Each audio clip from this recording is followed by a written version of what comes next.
So as I was driving down 441, a sharp pain just hit me, bam. And I let the steering wheel go. And I was like, wow, what is this? My stomach started hurting. And I was like, wow.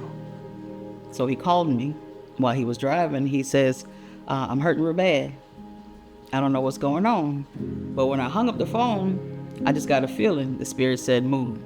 I left my job. I didn't tell my boss. I just got up and went to him. When I got to him, he was just hanging out the truck. So I put him in my car. We went to the HCA Florida Healthcare emergency room, which was maybe 2 or 3 miles up the road. They just started working. They were working very quickly to help him and calling the ambulance to come and transport him all at the same time.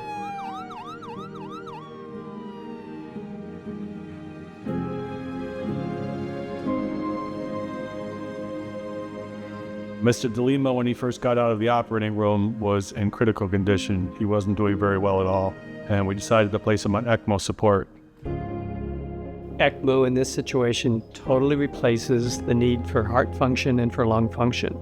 So in his situation, he was critically ill very quickly and required that aggressive support to support his heart and his lungs because they weren't adequately functioning.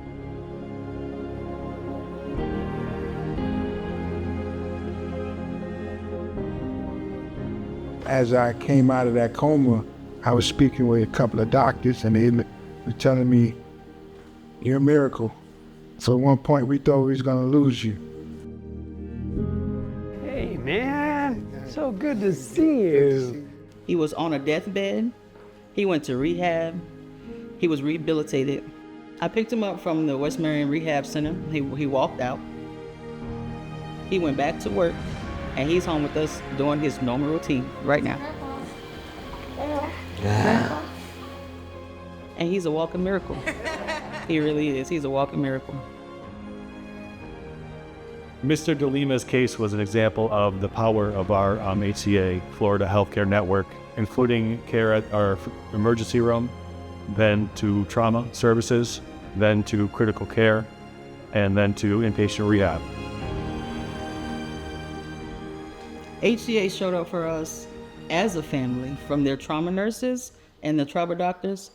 The nurses even said, I have to treat him like he's my family, and that made my heart just melt. My grandson brings me a lot of joy. You know, we play. My wife bring him in the room and we'll play. And I look at him sometime and I say, wow, thank God. I almost not been here to see him.